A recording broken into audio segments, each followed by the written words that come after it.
Hola a todos. Como os tenía prometido, hoy os traigo la segunda parte de los ecualizadores, su historia, qué son, sus ajustes y cómo utilizarlos en su segunda parte. Como ya comentamos el pasado viernes, los ecualizadores son mecanismos que nos permiten modificar los niveles de las frecuencias que estamos reproduciendo, cambiando su amplitud, por lo que podemos aumentar o disminuir esta en función de un nivel prefijado con anterioridad. Estos dispositivos tienen diferentes denominaciones según el tipo de fabricación empleado. Pueden ser analógicos, como vimos, digitales, activos, pasivos, paramétricos, paragráficos o semiparagráficos.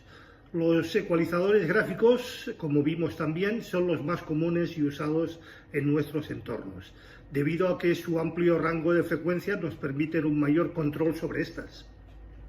Y siendo el más habitual entre ellos, como vimos también, el de 1/3 de octava, que viene representado por 24, 26, 27, 30, 32, 34 o hasta 36 cortes de frecuencias.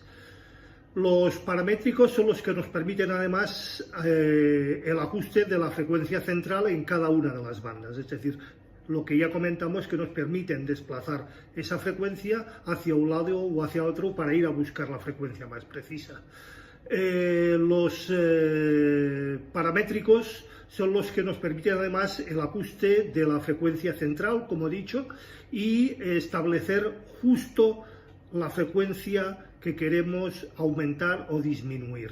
Sin duda son los más utilizados y en general también podemos encontrar, también como dijimos el viernes pasado, los paramétricos o los semiparamétricos. Y últimamente los llamados computerizados, tipo por ejemplo el popular DBX PA2, el Behringer, el JBL o la QPhase, como muestra del high-end y del Nova Más en cuanto a ecualizadores computerizados y digitalizados. Bien, el ecualizador o ecualizar. Para comenzar, haremos una distinción entre lo que llamaremos procesadores y lo que llamaremos efectos propiamente dicho. En el primer grupo entrarían aparatos como el compresor, los subarmónicos y los ecualizadores. Procesadores, si bien inciden de una forma determinante en el sonido, no trabajan de la misma forma que los segundos, como puedan ser la reverberación, el delay, el chorus y demás efectos. La diferencia principal es que los procesadores, los ecualizadores, están destinados a moldear el sonido, mientras que los efectos como la reverb, el chorus, etc., lo que hacen es agregar determinadas características particulares al sonido. La ecualización, como vimos también el viernes pasado, es el recurso indispensable para conseguir una respuesta realmente plana en un sistema de amplificación, es decir, fuente, previo, etapa, altavoces y, por supuesto, la sala. Sin llegar a entrar más a fondo en la historia de los ecualizadores, como ya vimos el viernes pasado, diremos que fueron creados para solventar la falta de respuesta plana de los equipos y de los ambientes de escucha. No existe ningún equipo que reproduzca con total simetría todas las bandas, es imposible. Del mismo modo, no existe ninguna sala que suene realmente plana, por muy bien acondicionada que esté y por muchos elementos o tratamientos que apliquemos en ella. Para corregir estos efectos surgió sin duda el ecualizador. Si bien los sistemas de amplificación han evolucionado de una forma más que notable y más que considerable, el ecualizador básicamente se sigue usando para lo mismo, desde el momento en que fue creado hasta ahora. Como ya he mencionado, existen básicamente tres tipos de ecualizadores: los gráficos, los paragráficos, los semiparamétricos y los paramétricos. Vamos a repasarlo, si os parece. El ecualizador gráfico. No hay gran diferencia si en su formato utilizamos faders, es decir, potenciómetros deslizantes, o lo que se llaman botones rotativos. El efecto es exactamente el mismo.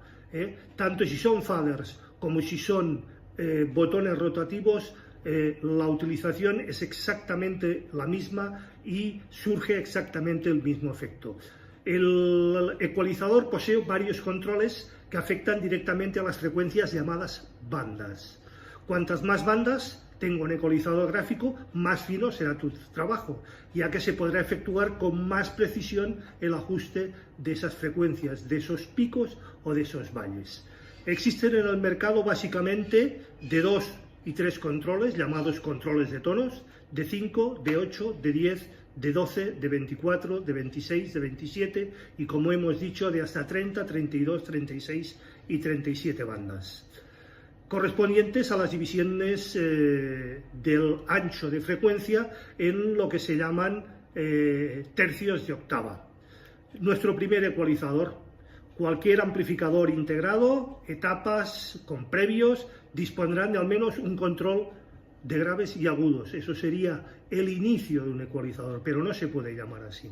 Estos controles afectan a las frecuencias pensadas para el sonido de los graves y de los agudos, según su tesitura y característica.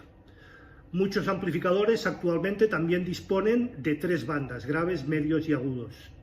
Algunos amplificadores disponen de un pequeño ecualizador gráfico, pues disponen también de 5, 8, 10 y hasta 12 controles de ecualización, pero en ese caso no podemos hablar de realmente un ecualizador.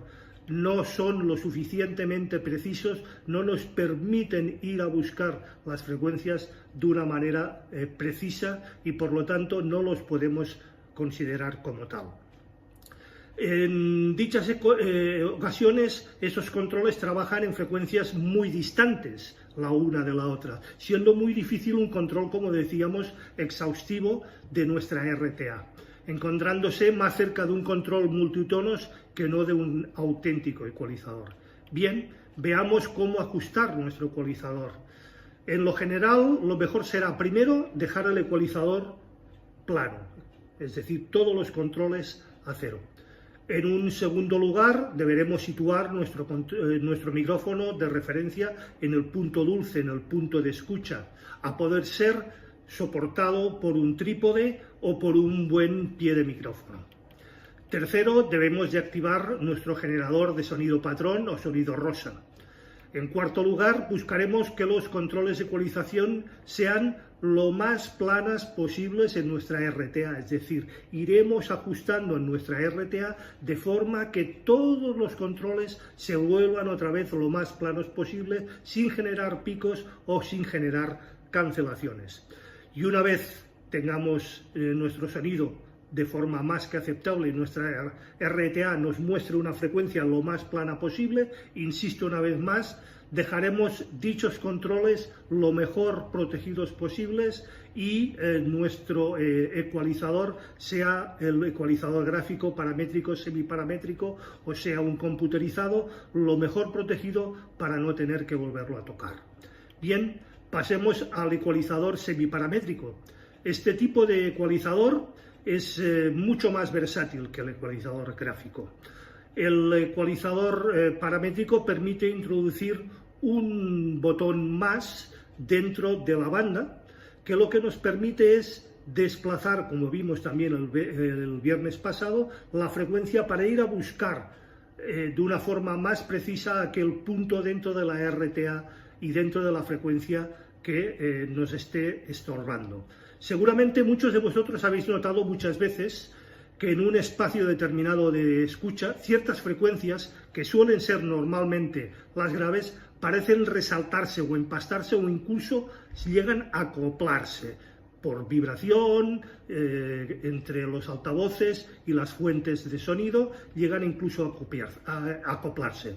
Un ecualizador paramétrico nos permite localizar estas frecuencias de forma muy precisa y depreciar esas frecuencias para que no nos estorben ni generen, como hemos dicho, esos resaltes, esos empastes o esos acoples. Para hacerlo se puede seguir el siguiente procedimiento: localizar el rango de frecuencias donde vemos que está la frecuencia en cuestión. Normalmente, como he dicho, esta cuestión, este empaste, este enturbimiento del sonido se suele dar en las frecuencias graves. Si es así, veremos que se encuentra entre los 40 y los 300 Hz. Llevaremos el nivel de esa frecuencia al máximo para ver que en el RTA se nos acentúa, lo volveremos a dejar en su sitio, veremos y ajustar el botón de frecuencia justo al punto donde nos está incidiendo y ajustaremos hacia arriba o hacia abajo, por último, para conseguir dejar esa frecuencia lo más a cero posible, lo más plana posible. Bien, el ecualizador paramétrico. Este ecualizador funciona de la misma forma que un semiparamétrico, pero además incorpora un nuevo valor, un nuevo mando que se llama Q. La Q, como vimos también el mes pasado, lo que nos permite es agrandar o empequeñecer el ancho que el mando a esa frecuencia nos va a afectar. Dicho de otra manera, ¿cuánto se va a solapar con el siguiente mando o cuánto menos se va a solapar para hacer un ajuste con muchísima más precisión? Supongamos, por ejemplo, la frecuencia de 100 Hz y decidimos atenuarla. ¿Qué hacemos? En el ecualizador semiparamétrico resulta afectada esa frecuencia de 100 Hz también con sus adyacentes, es decir, con el 90 y con los 110. Agrandando o achicando esa Q, ese factor Q, lo que haremos es que se solape más o menos o nos permita ajustar más o menos precisión sobre esa frecuencia que hemos dicho de 100 Hz. Si entonces disponemos de ese control, lo que haremos, como digo, es moverlo y veremos en nuestra RTA que ese punto se nos abre o se nos cierra de una forma más precisa.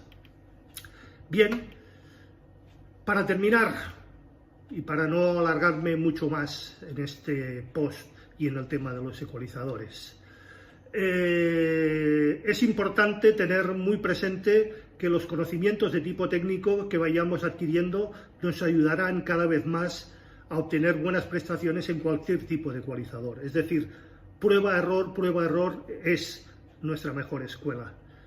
Pero siempre y en última instancia lo que nos va a prevalecer es nuestro oído. Por mucho que tengamos una respuesta clara, por mucho que nuestro RTA nos diga que realmente es así, si no nos gusta cómo suena, fuera.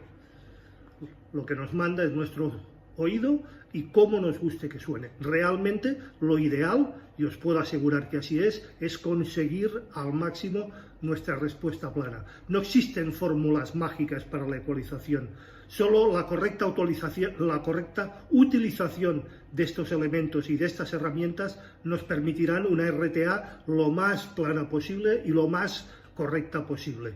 Y, sobre todo, y lógicamente, cuanto más conocimientos técnicos tengamos, más fácil será lograr una ecualización lo más correcta posible hasta que haga eso que nosotros queremos.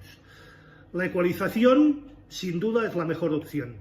La ecualización es una parte más que esencial, dejadme insistir, en la acústica de nuestras salas o espacios de escucha. Sin una buena ecualización no conseguiremos que nuestros espacios de escucha realmente suenen como tienen que ser.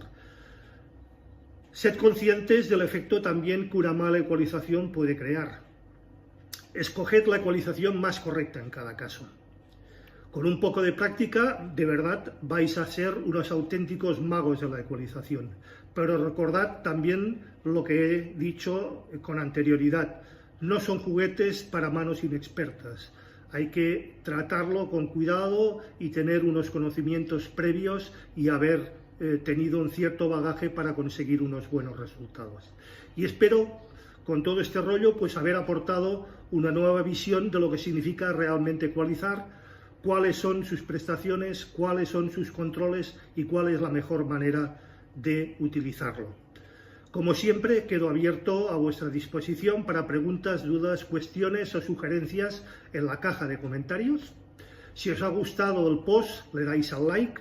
Si no estáis suscritos o suscribís, por favor, compartid para que seamos cada vez más y agrandemos el canal.